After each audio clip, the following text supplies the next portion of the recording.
सीप side character के शरीर में आ गया था, जिसकी किस्मत में सिर्फ तबाही लिखी थी। जब मुझे एहसास हुआ कि मेरी गर्लफ्रेंड अंत में उस कहानी के हीरो से प्यार करेगी और मुझे अपने रास्ते से हटाने के लिए मार डालेगी, तो मैंने अपनी जान बचाने के लिए पहले ही चाल चल दी। जिस रात उसे नशा दिया गया था और उसे हीरो के साथ रात बितानी थी, मैं उससे पहले वहां पहुंच गया। उसके साथ संबंध बनाने के बाद मैंने अगले दिन रंगे हाथों पकड़ने का एक बड़ा नाटक रचा।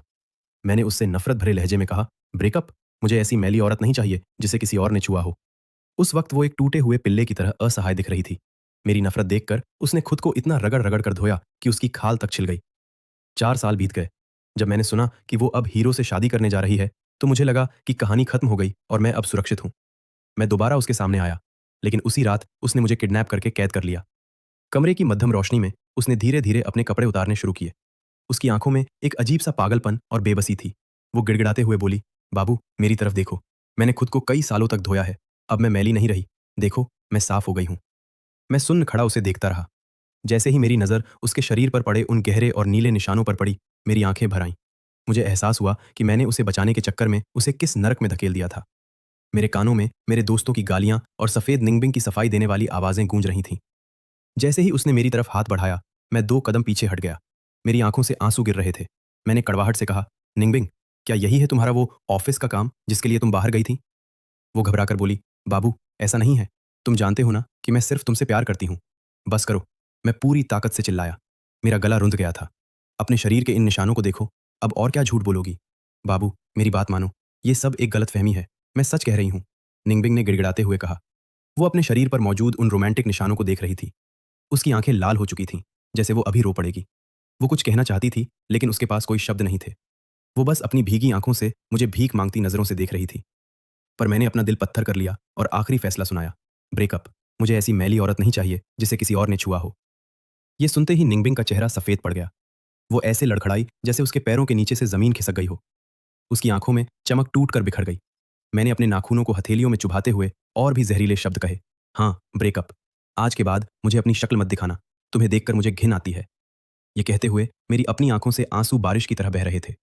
इतना बोलकर मैं वहां से तेजी से मुड़ा और बदहवास होकर बाहर निकल गया। मेरे दोस्त तुरंत मेरे पीछे भागे। वे मुझे सांत्वना देने की कोशिश कर रहे थे। मेरा हाथ थामकर एक दोस्त बोला, फेंग युआन, जाने दो उसे। जो बीत गया सो बीत गया। ऐसी धोखेबाज लड़की के लिए खुद को बर्बाद करना बेकार है। ये निंगबिंग तो इंसान ही नहीं है। मैं तो हमेशा तुम दोनों की मिसाल देता था कि तुम बचपन के साथी हो। वो बचपन से ही तुम्हें पलकों पर बिठाकर रखती थी, तुम्हारी हर ख्वाहिश पूरी करती थी। मुझे लगा था कि वो बाकी लड़कियों जैसी नहीं है, वो सिर्फ तुमसे वफादारी करेगी। पर यह सब तो एक ढोंग निकला। मेरा सीना दर्द से फटा जा रहा था। मैं अपने दोस्त के गले लगकर फूट फूट कर रोने लगा। मैंने सिसकते हुए कहा, मैं उसे सच में बहुत प्यार करता था, बहुत ज्यादा। पर क्यों, क्यों हम कभी एक नहीं हो सके? मेरा दोस्त बड़ी हमदर्दी से मेरी पीठ थपथपाने लगा और बोला, फेंग युआन। मेरा दोस्त समझाते हुए बोला, फेंग युआन, तुम उसे चाहे जितना प्यार कर लो, पर अब सब खत्म हो गया है।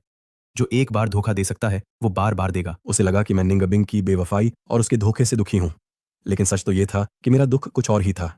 मैं इसलिए तड़े डेड़े छिप रहा था क्योंकि मुझे उसे हमेशा के लिए छोड़ दे देना ही था। असल में निंगबिंग ने मुझे कोई धोखा नहीं दिया था। उसने किसी और के साथ रात नहीं बिताई थी। यह सब मेरा रचा हुआ एक जाल था। 3 महीने पहले जब मैं सडीडी एग्जैक पर चल रहा था, तो अचानक मेरी टक्कर एक लड़के से हुई। उसी रात मुझे एक अजीब सा सपना आया। उस सपने में मुझे पता चला कि मेरी दुनिया हकीकत नहीं बल्कि एक किताब है। इस कहानी की हीरोइन निंगबिंग है, लेकिन उसका हीरो मैं नहीं हूं। मैं यानी फेंग युआन तो बस एक मामूली सा साइड कैरेक्टर हूं जिसकी किस्मत में मरना लिखा है। और इस कहानी का असली हीरो वही लड़का है जिससे उस दिन मेरी टक्कर हुई थी, श्यो किंग चू। सपनों के उस सच ने मुझे झकझोर कर रख दिया था। कहानी के मुताबिक निंगबिंग उस लड़के से मिलने के बाद ये समझ जाती कि बचपन से मेरे साथ बिताया गया उसका वक्त प्यार नहीं, सिर्फ एक दोस्ती थी। वह धीरे धीरे श्यो किंग चू के प्यार में पागल हो जाती। और मैं एक सन की साइड कैरेक्टर की तरह निंगबिंग को पाने की चाहत में उस हीरो को बार बार चोट पहुंचाता। नतीजा यह होता कि निंगबिंग के दिल में मेरे लिए जो आखिरी बची कुची इज्जत थी, वो भी नफरत में बदल जाती। यहां तक कि मेरे माँ बाप जो मुझे अपनी पलकों पर बिठाकर रखते थे, वे भी मेरी खातिर उस हीरो को निशाना बनाते और अंत में हमारा पूरा परिवार सड़कों पर आ जाता और बर्बाद हो जाता। शुरुआत में मुझे इन बातों पर यकीन नहीं हुआ, लेकिन फिर मैंने गौर किया। मैं और निंगबिंग जहां भी जाते, वहां श्यो किंगचू का साया पहले से मौजूद होता। हम शॉपिंग करने जाते तो वह सर्ड एज किनारे पर्चे बांटता हुआ मिल जाता। हम किसी महंगे रेस्टोरेंट में खाना खाने बैठते तो वह वहां वेटर बनकर सामने खड़ा होता। हद तो तब हो गई जब मैंने जानबूझकर अपनी किस्मत बदलने की कोशिश की। मैं निंगबिंग को लेकर पार्डी डीडी हाउस के राज्य की एक यूनिवर्सिटी में चला गया ताकि हम उस लड़ी डीडीएचके से दूर रह सकें। लेकिन वहां भी मेरा पीछा नहीं छूटा। शियो किंगचू बिना किसी गलती के ठीक वहीं दोबारा प्रकट हो गया। हैरानी की बात तो ये थी कि शियो किंगचू न सिर्फ उसी यूनिवर्सिटी में आया, बल्कि उसका एडमिशन भी उसी सब्जेक्ट और उसी क्लास में हुआ जिसमें निंगबिंग थी। ऐसा लग रहा था जैसे पूरी कायनात उसे निंगबिंग के करीब लाने की साजिश रच रही हो। उसके बाद के दिन मेरे लिए किसी बुरे सपने जैसे थे। मैंने अनगिनत बार देखा कि कैसे वह चलते चलते गलती से निंगबिंग से टकरा जाता, या साइकिल चलाते वक्त उसकी कार से रगड़ीएच खा जाता। कभी कभी तो वह कुछ गुंडों के हाथों पिट रहा होता और निंगबिंग ठीक उसी वक्त वहां से गुजरती। हालांकि निंगबिंग ने उसे बचाने के लिए कुछ खास नहीं किया, बस उसे देखकर गुंडे खुद ही भाग गए। फिर भी शियो किंगचू ने निंगबिंग को अपना मसीहा मान लिया। वह अपनी वफादारी दिखाने के लिए उसके लिए अपने हाथों से बने बिस्कुट लाने लगा। निंगबिंग का उसे नजरअंदाज करना या उसे ठंडी नजरों से देखना भी मुझे सुकून नहीं दे पा रहा था, बल्कि मेरा डर और बढ़ता जा रहा था, क्योंकि उस किताब में भी शुरुआत ऐसी ही हुई थी। निंगबिंग पहले उससे नफरत ही करती थी। शियो किंगचू मेरे लिए एक टाइम बम की तरह था। मुझे साफ दिख रहा था कि मेरी निंगबिंग मुझसे छीनी जाने वाली है। मैं चाहे जितनी कोशिश कर लूं, चाहे उन्हें एक दूसरे से कितना भी दूर रखूं, किस्मत उन्हें बार बार आमने सामने ला खड्डी डाहा करती थी। वे दोनों किसी न किसी बहाने एक दूसरे के सामने आ ही जाते थे। किताब के हिसाब से निंगबिंग के दिल में उस लड्डी डिकी के लिए हमदर्दी एक कार एक्सीडेंट के बाद शुरू होनी थी। जैसे ही मुझे ये बात याद आई, मैंने उसी पल तय कर लिया कि आज मैं निंगबिंग को घर से बाहर कदम भी नहीं रखने दूंगा। निंगबिंग को असलियत का अंदाजा नहीं था। उसे लगा कि मैं बस आलस कर रहा हूं और बिस्तर से नहीं उठना चाहता। उसने मुझे रजाई से बाहर खींचा और प्यार से चूमते हुए कहा, बाबू, अब उठ भी जाओ, वरना देर हो जाएगी। मैंने उसे झटके से बिस्तर पर वापस गिरा दिया और उसके ऊपर झुक गया। निंगबिंग, आज तुम कहीं नहीं जाओगी, बस यहीं मेरे पास घर पर रहोगी, समझी?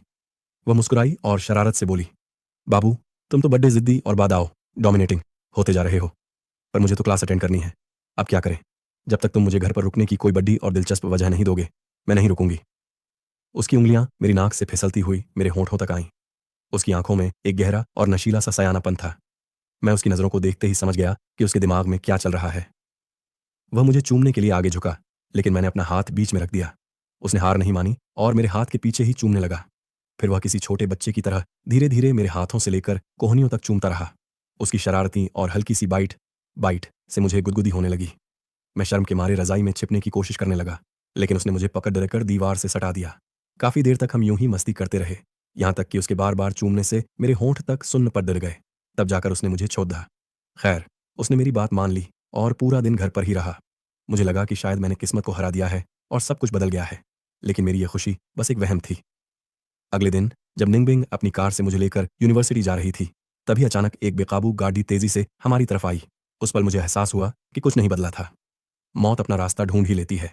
जब टक्कर होने ही वाली थी तो निंगबिंग ने मुझे बचाने के लिए आखिरी सेकंड में स्टीयरिंग घुमा दिया। उसने खुद को खतरे में डाल दिया ताकि चोट मुझे न लगे।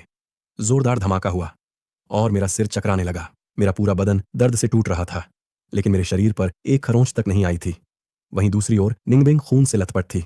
जब लोग हमें गाड़ी से बाहर निकाल रहे थे तो मेरी नजर उस पर पड़ी, जिसे देखकर मेरे पैरों तले जमीन खिसक गई। वहां शियो किंगचू खड्डा था, जो निंगबिंग को फर्स्ट एड दे रहा था। उस पल मुझे समझ आ गया कि मेरी सारी कोशिशें बेकार थीं। हीरो और हीरोइन का मिलना और एक दूसरे के प्यार में पड़ देना तय था। शियो किंगचू ने इतनी सही तरह से निंगबिंग की जान बचाई कि वह मौत के मुंह से वापस आ गई। निंगबिंग के माता पिता उसके इस एहसान से इतने दब गए कि जब उन्हें पता चला कि शियो किंगचू अनाथ है और उसकी हालत खराब है, तो वे उसे अपना गोद लिया हुआ बेटा बनाने तक को तैयार हो गए। शियो किंगचू ने बड़ी मासूमियत और घबराहट के साथ मना कर दिया।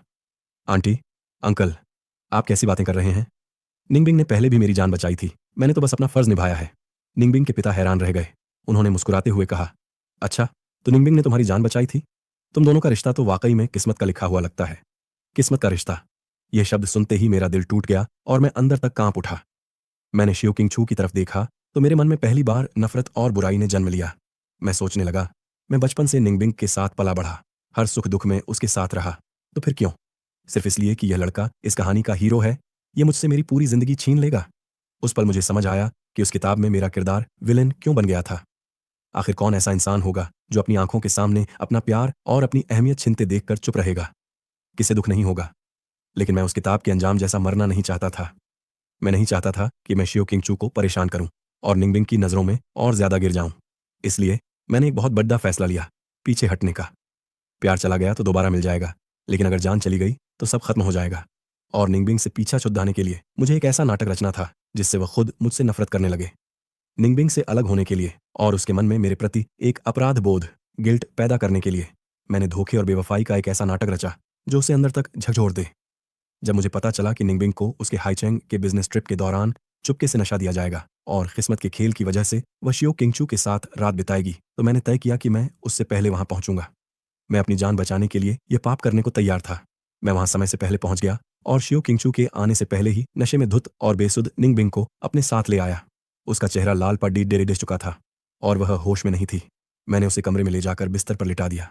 वह बीच में जाग न जाए, इसलिए मैंने अपनी टाई से उसकी आंखों पर पट्टी बांध दी। ये सब करते वक्त मेरा दिल इतनी तेजी से धड़क रहा था जैसे सीने से बाहर निकल आएगा।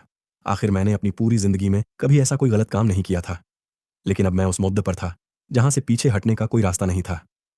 कांपते हाथों से मैंने उसकी शर्ट के बटन खोले। निंगाबिंग का शरीर किसी तराशे हुए पत्थर की तरह खूबसूरत था। उसका सीना तेजी से ऊपर नीचे हो रहा था। वह भारी सांसें लेते हुए फुसफुसाया, फेंक युआन, बाबू। उसकी आवाज़ सुनकर एक पल के लिए मेरा चेहरा शर्म से लाल हो गया, लेकिन तभी मेरे दिमाग में ख्याल आया कि अगर आज मेरी जगह यहाँ शियो किंगचू होता तो निंगबिंग उसके साथ भी इसी तरह प्यार के नशे में डूबी होती। ये सोचते ही मेरा खून खौल उठा। गुस्से और जलन में मैंने उसके गले और सीने पर जगह जगह अपने दांतों से गहरे निशान छोड़ दिए, जैसे मैं उस पर अपना हक जता रहा हूं। उसे पूरी तरह अपना बनाने के बाद मैं एक पल भी वहां नहीं रुका। मैंने तुरंत अपना सामान समेटा और तेजी से एयरपोर्ट की तरफ निकल गया। मुझे यह दिखाना था कि मैं शहर में था ही नहीं। अब बस इंतजार था अगली सुबह का, जब मेरा रचा हुआ यह धोखा हकीकत बनकर उसके सामने आने वाला था। सच कहूं दोस्तों, तो ये सीन देखकर मेरा दिल भी थोड़ा भारी हो गया है। जो हमारे मेन कैरेक्टर के साथ हुआ वो वाकई में काफी दर्दनाक है। किसी की जिंदगी में उसकी गर्लफ्रेंड का किसी और के साथ हो जाना, ये सिर्फ एक धोखा नहीं बल्कि पूरी तरह से टूट जाने जैसा होता है। माना कि ये सिर्फ एक कहानी है, लेकिन किसी के भी साथ ऐसा हो तो बुरा तो लगता ही है ना। जज्बात आखिर जज्बात होते हैं। पर खैर, जिंदगी रुकती नहीं है और कहानी को भी आगे बढ़ना ही होगा। देखना यह है कि इस धोखे के बाद हमारा हीरो खुद को कैसे संभालता है और आगे क्या कदम उठाता है। तो चलिए इस भारी मन को थोड़ा साइड में रखते हैं और देखते हैं कि कहानी के अगले मोड़ पर हमारे लिए क्या सरप्राइज छिपा है।